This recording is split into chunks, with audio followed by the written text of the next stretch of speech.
Are the Phoenix Suns suddenly contenders again? Now, this might feel kind of weird coming off of their previous postseason downfall, but the thing is that now that Robert Sarver is gone, a lot of the tension in the locker room from the DeAndre Ayton contract stuff has probably disappeared because the person who didn't want to pay him the money that he probably deserved, let's be honest, is no longer going to be owning the team, that being Robert Sarver. So, what does this really mean for them as a team? Well, last season they did get completely destroyed in arguably the most humiliating fashion I've ever seen in Game 7, but they did win 64 games, and it's hard to believe that they are going to have a significant fall off in the regular season. Now, the West did get better, so some of those wins might not be as easy. And, they're not going to shock anybody. I mean, they shouldn't have shocked anybody last year because they were, in the finals the previous season. Granted, there was some injury luck, but come on, everybody gets injury luck when they get to the finals. Like, it happens every year. So I feel kind of stupid saying it, but whatever. So what else are we talking about with the Suns? Well, we're talking about Chris Paul aging another year, which, could be bad for their regular season stuff.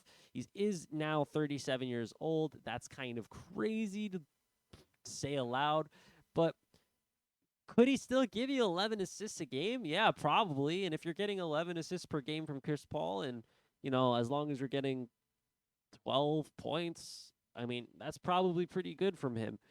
You're just going to need some more to come out of DeAndre Ayton and Mikal Bridges. Now, in the postseason, I don't know if that's going to really be enough. Chris Paul did step up in the postseason for the most part. Obviously, the end of their run was extremely disappointing from him. He was clearly less than himself from the rest of the playoffs, but he did increase his scoring averages in the playoffs. He went from 14 points per game to like almost 18 points per game. His efficiency went up. His field goals attempted went up. Everything about him was better. His three-point shooting was better. Everything was better except for those last 3 games, which is kind of important, but it's a small sample size, right? You get banged up, you have a couple bad games, and suddenly you're out of the playoffs. It happens. Now, I'm not sure how much I believe in Devin Booker as a player, just as a number one option. He was all NBA first team last season, which was a total travesty. I understand that he won 64 games, that he was the best player on that team, but he was like there were other players who were better, who was more deserving of that spot. Steph Curry, namely, John Morant as well. I think was a better guard than Devin Booker last year, although his team was better when he was out statistically. But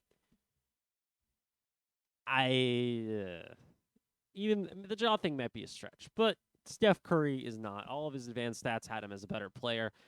You can watch a thinking basketball video on it if you want, because he explains it. Ben Taylor explains it beautifully. That man is a goat on the platform, and you should totally watch his content.